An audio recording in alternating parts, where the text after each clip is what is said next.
Hello viewer, this episode of Playing and Reviewing Your Maps was recorded live on my birthday game night stream back in September of 2025.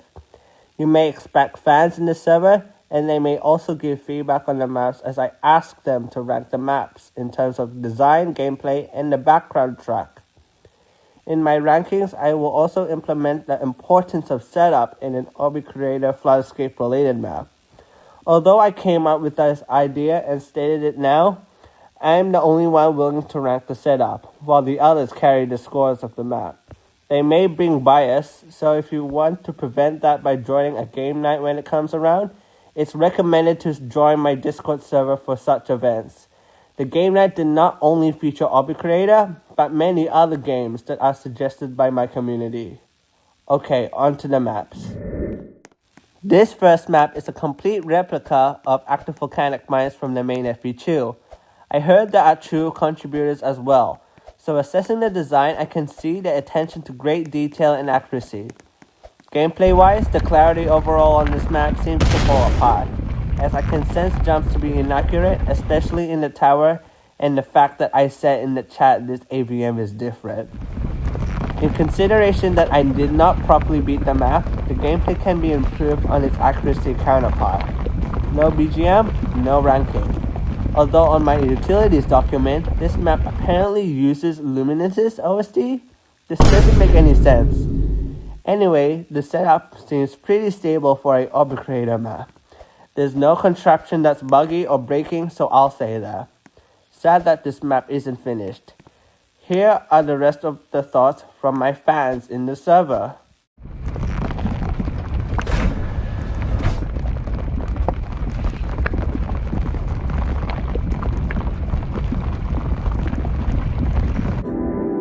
Now the next map, KRATOS, yes, I can already feel the experience of Doge feeling under the weather to not even verify this map. Although the design of this map can easily evoke the theme of what the feeling you have, which meets the satisfactory standards of a map. There's room for improvement in terms of structure, but if the reason is part limit, then it's reasonable. The gameplay is obnoxious and abysmal. Considering this is an internal map which I have no chance to ever concur, in which an iPad player cannot persist, especially when streaming.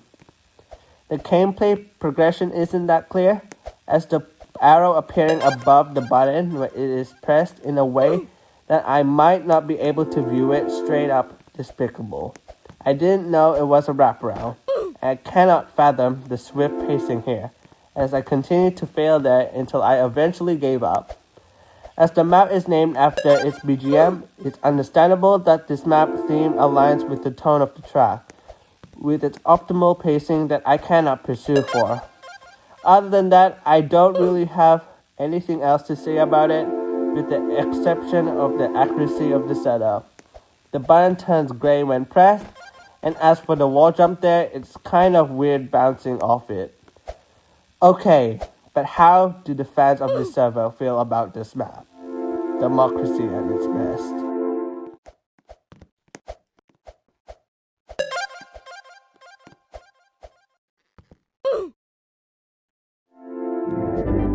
The third map for today is a map by Vezelbat, taking on an industrial Floodescape classic aesthetic, the typical facility theme that everyone knows and loves. I love the vibe back in 2017. It brings me childhood memories while maintaining its charm of modernism. Viewing this map in future lighting also really steps up the mood, with the use of light and how it is essentially well lit in the map. They may be dull and dark without them. So when I first entered this map, confusion escalates as I try to observe where to progress next after pressing the first button, until a fan in the server knew where to go before I even do. Also, the push parts in this map are an RNG choke point. Sometimes they are barely pushed due to how big size they are, relative to the mass overpowering the player character, especially when it's on a sloped surface. Makes it even more difficult and wastes time, where the acid eventually comes up and ruins the run. The BGM suits the industrial theme and it fits the map quite well. It really gives me nostalgia in my Floodescape classic experience. The setup in this map, however, is questionable. There's an elevator when you enter the Obby, and you start the map once the elevator teleports you there. I wonder if anyone trying to grind this map will ever get overwhelmed on how they have to walk every time they die. Also, sometimes the buttons don't immediately turn off. Like how the buttons I pressed are still green when they are actually activated. That's confusing, bro. Here's the feedback while I was attempting this map many times.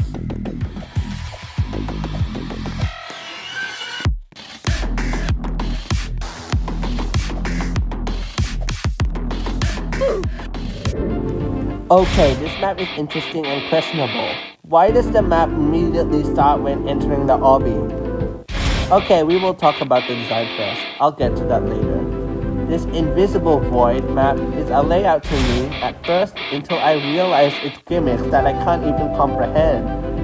This first part is challenging and I cannot tell if the map incorporates indoor gameplay and how the indoor areas even look like until I used the fly tool and found out they do actually integrate indoor gameplay with a cyberpunk style of it because of the tiles. I understand the concept thing of invisible void, where it starts off in an open area, but the deco is not that appealing. I don't know about the gameplay either. Why does the barrier with an arrow suddenly appear out of nowhere the moment I get further in the layout, even though it's just the first few seconds? I get randomly teleported if I don't make the wrap. This gameplay progression is abysmally confusing. I don't know how the in-game BGM of this void-like map just feels like it's playing overboard, which is probably overwhelming to the player. I cannot assess this map enough since the difficulty spikes at the beginning and I can barely see the rest of the map. So I'm sorry for the bias and probably the fans in the server have that effect too. Don't get me started on how this map is set up. You clearly know how this map would go once you enter it.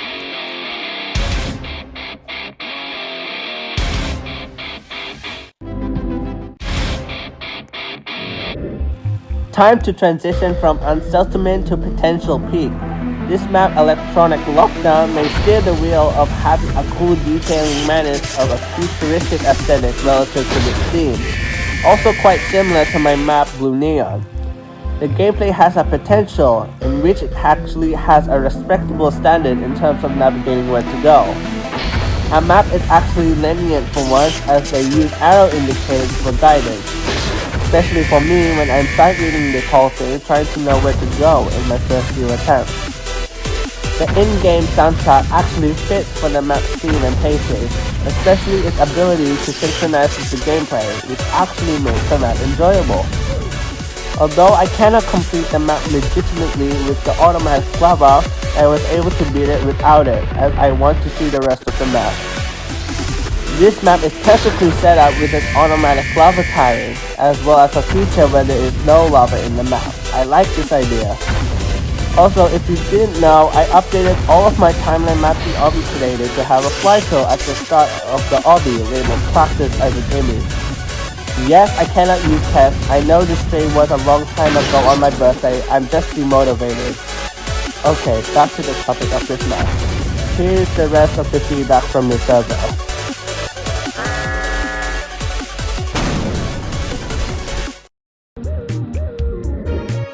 Whoa, I feel a bit of deja vu here. This map called Construction Site has a similar theme concept to a map I reviewed back in episode 1 of this series, with the same name from a different creator, despite the fact that this map was submitted as abandoned place on the forum, which is crucial information to know later on. Yes, this map has an uncommon theme these days, but the design is at a respectable standard, reflecting upon its construction theme that I can see noticeable details of structural patterns that resemble similarly to construction thrown in FU2, as well as the aforementioned Obby in part 1 of the series. The gameplay is also quite great with its gameplay progression, as again, the creator uses the arrows to guide the player throughout the map. Although I died twice while navigating in a supposed hard difficulty map, That would be the case where it might be one of the hard at the peak spectrum, where it's almost an insane difficulty. Unless my skill issue says otherwise by falling into the lava without thinking fast in a quick time event. The in-game BGM kind of sets the mood, venturing an unknown construction site, which implies that would be abandoned, hence why Abandoned Place was the initial submitted map name, which is understandable because the current map name clearly represents the map's theme. The BGM takes on an adventurous atmosphere, as the lava's pacing really can have an impact on the overall experience of the map, as the track somewhat really enhances immersion, as if this site was discontinued and the lava is consuming everything. I don't really know the backstory. I could have ranked the setup as higher up if it wasn't for the moving platform in the Obby, during an attempt where it already fell when I tried to get the button, which is not ideal, and I just used the fly tool to press the button, as the platform actually moves back up upon button activation. That really needs to be fixed, but other than that, this is an awesome map which has great potential, and I will reveal what the fans have to speak about this map for themselves.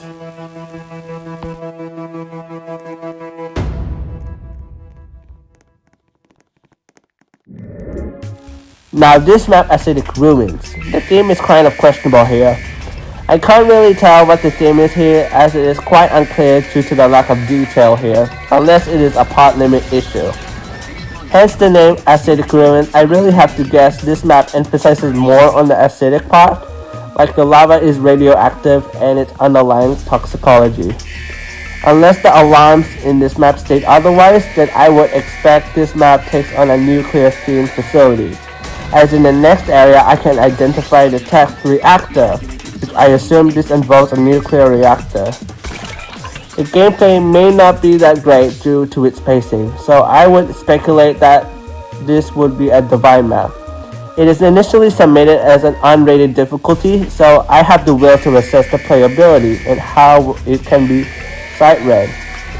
Since there are no arrows in the map, the first part was kind of straightforward, even without arrows, so it doesn't quite matter in this counterpart. But for the next part, it really does. The gameplay progression in the second part is unclear. It could help if there was indication for guidance. Despite the fly tool's existence into seeing the rest of the map, I can't risk having more attempts into this, and I cannot assess gameplay without the pacing relative to the difficulty. So that's how I would perceive map gameplay from just two areas. The in-game BGM is the same as Desert Ruins in every two community maps, as it somewhat resembles the pacing of the map, but I don't believe that it aligns with the theme. The sirens completely overlap the track itself, which makes it kind of overwhelming, despite that the sirens are a part of the nuclear reactor theme. Hence, I don't find the track to not be fitting. Okay, now the setup. Why is the Obby activate for others? This map is only compatible only if the intended purpose is solo or multiplayer by relying on the buttons. But the fact that I am reviewing this with fans inside the server isn't ideal, as outside of the Obby can be activated by someone who is in the Obby but not in the map yet. Activate for others sometimes isn't reliable, and that's why I have teleporters on every typical FE2/tryout related map, with the exception of my old ones having elevators prior to the start of the map. I really needed to go through the map one last time for the fans to even rank the map, as they insisted in me playing the map solo, as they literally watched my point of view on the live stream. Here's their thoughts after watching the gameplay on my stream.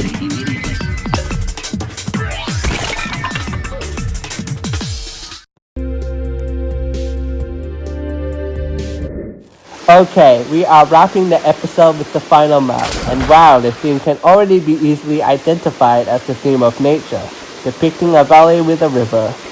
There's kind of a mix-up here because this map is submitted as Flaming Caverns on the forum, which may have been outdated and changed. This is typically like the modern maps many people see in FE2CM, where they would likely use meshes for their maps to optimize performance, enhancing playability.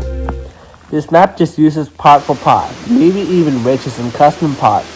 From the ground up, the attention to detail is spot on, the real grassroots and the design of the trees. There must have been more than one person working on this map. I can guarantee all of these people have intricately shaped a map's design with their talented building skills. Oh, and the lighting, we can't forget about that. There's a bit of contrast and a green tinted fog in the distance which naturally sets the scene, as well as light particles emitting from light sources seen in the map. Unfortunately, this map isn't finished as almost of the other half of the map is still in its layout form. Alright, I'll move on from my design glare and talk about the gameplay.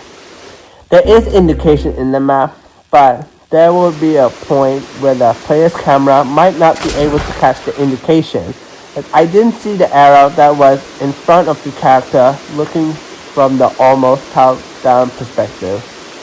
I have barely any problems in sight reading, as most of the time I might not be able to comprehend what the mechanics are. This map may be an insane difficulty due to the pacing at the beginning, but it is unrated difficulty submitted on the forum. We'll talk about this once I get to the setup.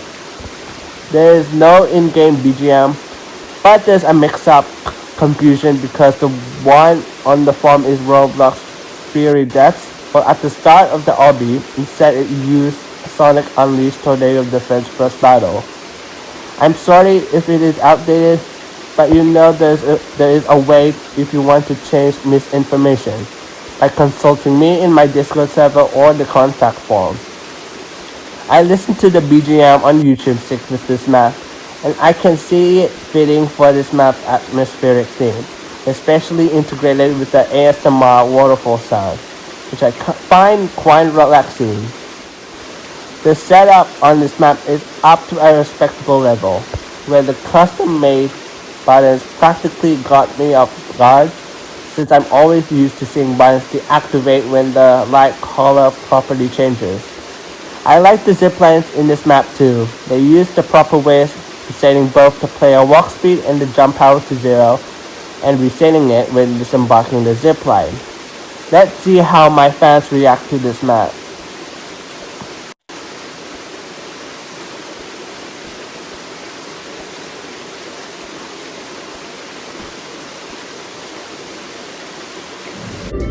Well, that's all for this video. Hopefully you enjoyed the video. As for the future of this series, I'm not sure if I am able to continue with motivation, but I'll try to find a way around it, because 2026 is packed with busy study timetables as I move into year 11. I can barely squeeze in time to record any longer videos past this point. I provide frequent updates in my Discord server. The link is in the description if you are interested in joining for further news about my channel. I would possibly declare a hiatus on my channel, but who knows if I am still around in my community. I appreciate all the support, and I'll see you in the next video, whether that would be in months, weeks, or even years. Alright, have a nice day.